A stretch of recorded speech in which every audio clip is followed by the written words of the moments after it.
The Last Train, a story of fear, faith, and second chances. Welcome back to another inspiring story. Tonight's story will remind you that sometimes missing something can actually save your life. So sit back, relax, and listen closely. Because what happened to Jack that cold winter night will stay with you for a long, long time. Have you ever missed something that later turned out to be the best thing that ever happened to you? A job, a bus, a person, or maybe a train? That's exactly what happened to Jack one freezing December night. A night that changed his life forever. The city was wrapped in silence. Snowflakes danced in the pale glow of the streetlights, landing softly on the empty platforms of Maple Street Station. It was almost midnight. Most people were already home, warm, safe, asleep. But not Jack. He stood there in his black overcoat, his breath fogging in the icy air. He looked exhausted, not just from the cold, but from life itself. That evening, he'd been fired from his job, the one he'd given 5 long years to.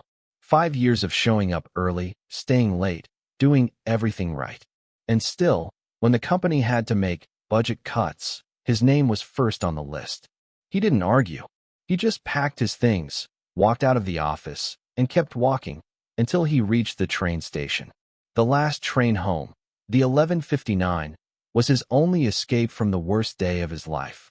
He checked his wristwatch. 11:57 p.m. 2 minutes left. The sound of the approaching train echoed faintly through the tunnels, that deep, steady rhythm that felt strangely comforting. For a moment, Jack closed his eyes. Maybe tomorrow will be better, he whispered. But just as he stepped forward, a voice broke the silence. Jack, wait. He turned sharply. On a bench nearby sat a man, perhaps in his 70s, wearing a long gray coat and a wool hat. His eyes glimmered beneath the yellow station light, old yet strangely alive. Jack frowned. Do I know you? The man smiled faintly. Not yet, but you're about to make a big mistake. Jack blinked. A mistake? I'm just catching a train. The man tilted his head. Not every train leads you home, son. Some take you away forever. Jack laughed uneasily. Okay, that's weird. Have a good night, old man. He started walking away, but the voice came again. Look around, Jack. Does this place feel normal to you? Jack hesitated. He glanced around. The platform was empty. Too empty. No guards. No passengers. Not even the hum of electricity from the lights. The air felt still. Even the snow seemed to fall slower. He turned back, and for a second, he swore the man's shadow wasn't moving. It stayed frozen, no matter how the light flickered. Jack's heart began to pound. What's going on here? He muttered. Then, the train arrived. The sound burst through the silence like thunder. Sparks flew as it screeched to a stop. The doors slid open, releasing a wave of warm air.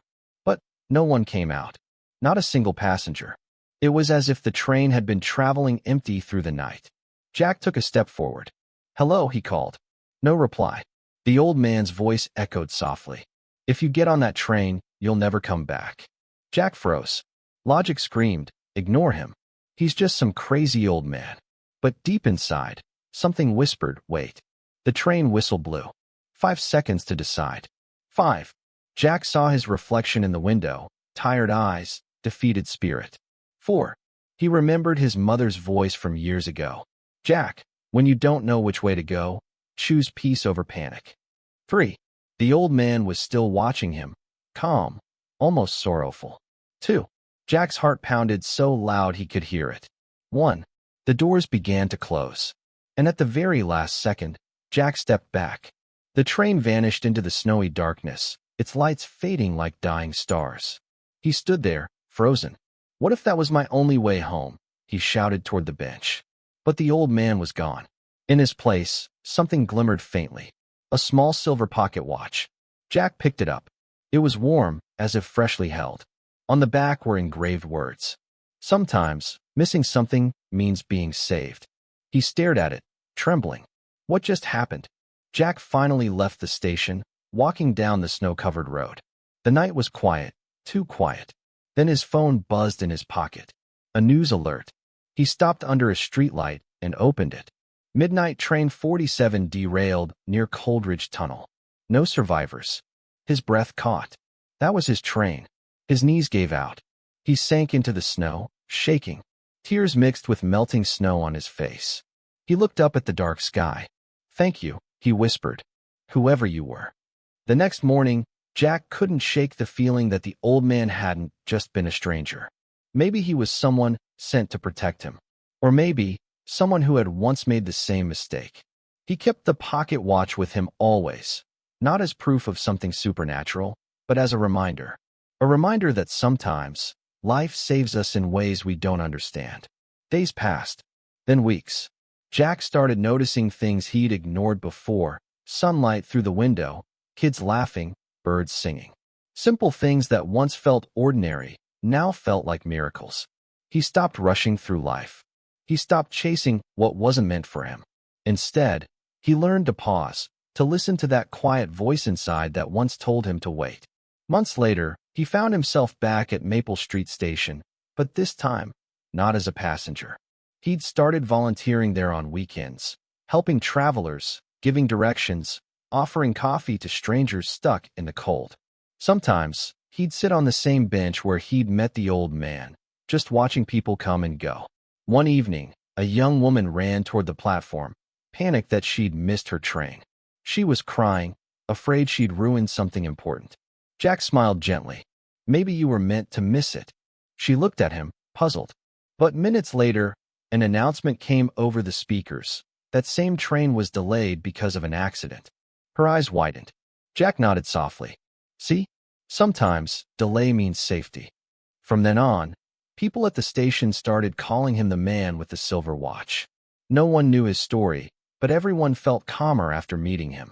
One snowy night, nearly a year later, Jack sat alone on that same bench again. He looked at the pocket watch, its silver still shining despite time and wear. And for a brief moment, he thought he saw the old man beside him again, smiling that same gentle smile. Jack smiled back. "Thank you," he whispered. The old man nodded and faded away into the falling snow.